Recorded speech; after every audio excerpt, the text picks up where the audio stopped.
What's going on, everyone? So the Lakers took an L to the Boston Celtics at home on Christmas Day, 126 to 115. Once again, kind of fell into bad habits, dug themselves into an 18-point hole, had to play catch-up. Third quarter, they ended up getting a lead. Second and third quarter was like a completely different Laker team. I love seeing that. Game kind of got away from them at the end of the third, and then Boston was able to just maintain in the fourth, and the Lakers took an L. Problem is that the same problem continues to be apparent, and that is that the Lakers cannot consistently score the basketball. Anthony Davis gave you 40 points, 13 rebounds, 4 assists. Anthony Davis has been phenomenal this year. I mean, this is the best Anthony Davis has been since the bubble. He might even be better than that season. Maybe not in the actual bubble in that run, but definitely during that season. Like, this dude has been unreal this year.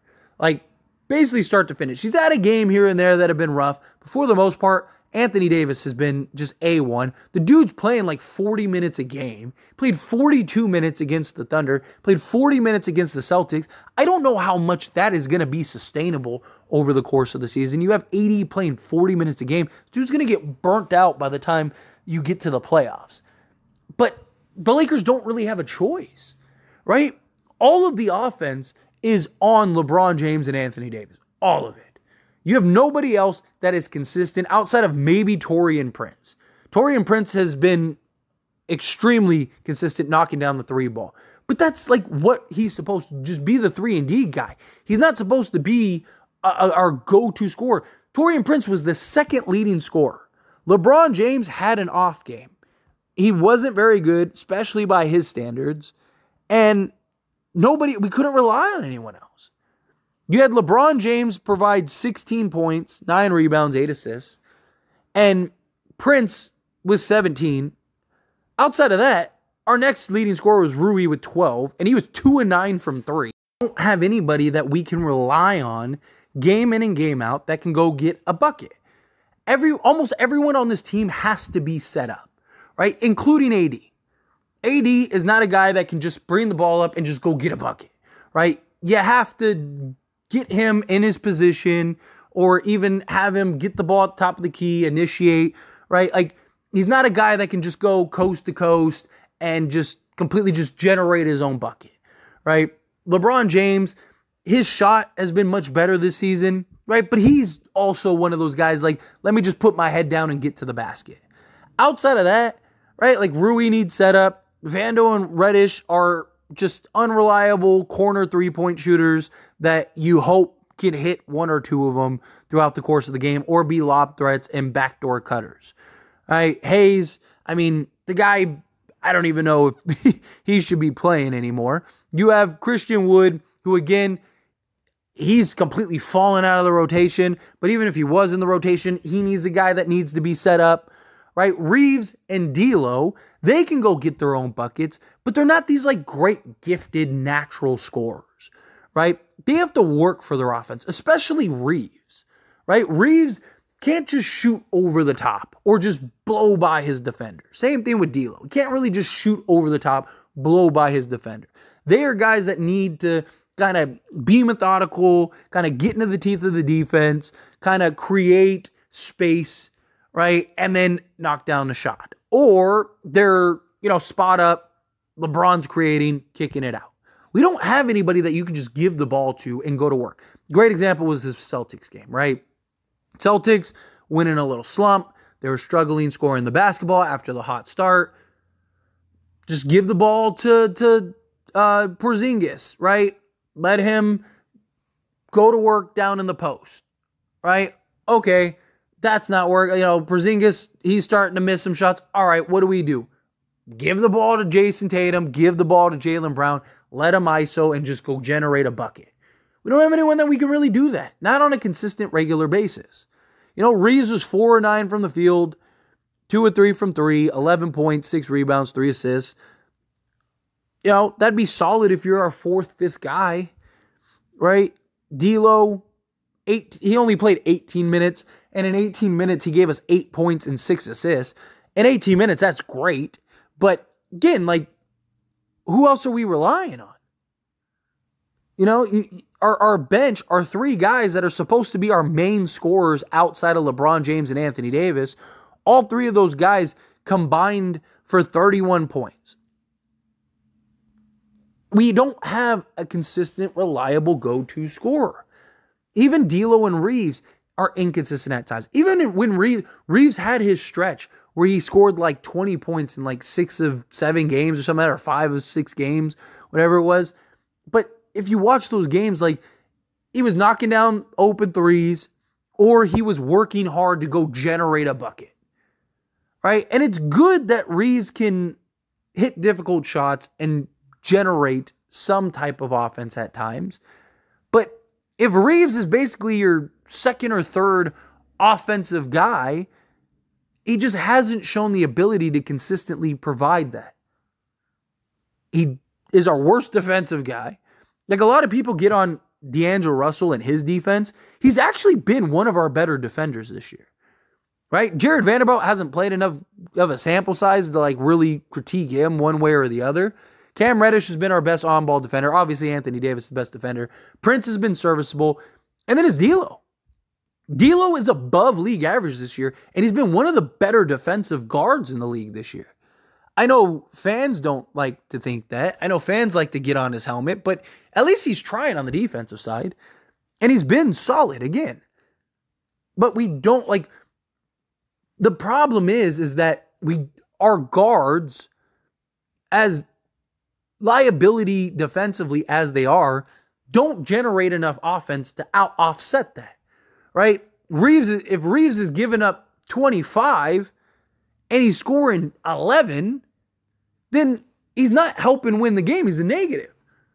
And the Lakers are actually a -6 with Reeves in net rating. Lakers are 3 points better when he's off the court defensively and 3 points worse when he's on the court for a 6-point swing. But unless Reeves is giving you 20, 25 points, he's not offsetting his liability.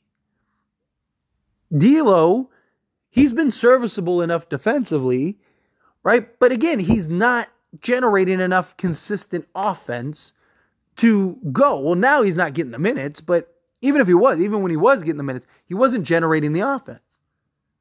The Lakers, the only way they're going to solve this is they have to make a trade. Zach LaVine is the most likely scenario. So they got to get it done. I know people have their question marks. I know people have their concerns. Zach LaVine would immediately be our best natural scorer. Think about that. Our best natural scorer. Anthony Davis and LeBron James can score and get buckets.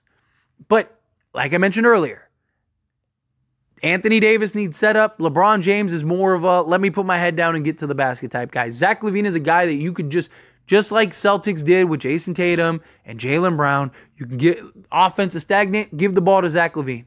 Let him go one-on-one, right? Let him get to the rim, create contact, apply rim pressure. Porzingis, for example, right? Porzingis in this game, he had, 3 early fouls in the first, and they left him in, right? Give Zach LaVine the ball and tell him just get into his chest. He has the speed and the athleticism to beat him to the spot. Reeves and D'Lo don't, right? And Zach LaVine would take so much pressure off of LeBron and AD offensively. He's a guy that can go generate his own offense. Even when he's bad, even his bad games are better than Reeves and D'Lo's average games. Right? I mean, look, Reeves and D'Lo gave you, like I mentioned, 19 points. That's less than Zach LaVine averages. That's not counting a good game. That's not counting playing alongside LeBron James and Anthony Davis. That also opens up so much more for LeBron James and Anthony Davis. You'd still have plenty of depth after the trade, right? Say you trade Rui, D'Lo, and whatever else, Jalen Ojafino, whatever, to go get Zach LaVine, right? You're basically doing a 2-for-1 rotation swap. You'd still be 10 guys deep. And then if you could go get a Andre Drummond in the deal or whatever, right? Then now you're 10 to 11 guys deep. You'd still be fine. You'd still have plenty of stuff. But also, your defense would be better. Your offense would be better. And not because Zach LaVine is a great defensive guy, but because your defense can only carry you so far if your offense isn't rewarding the defense, right? So you saw the Lakers were able to stay in the game.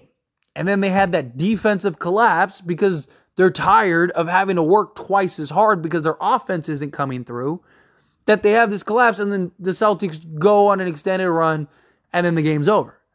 Right? But if you have a guy like a Zach LaVine who's making your offense more fluid, and he's also 45% on catch and shoot threes, which is going to get a lot of them playing alongside LeBron James.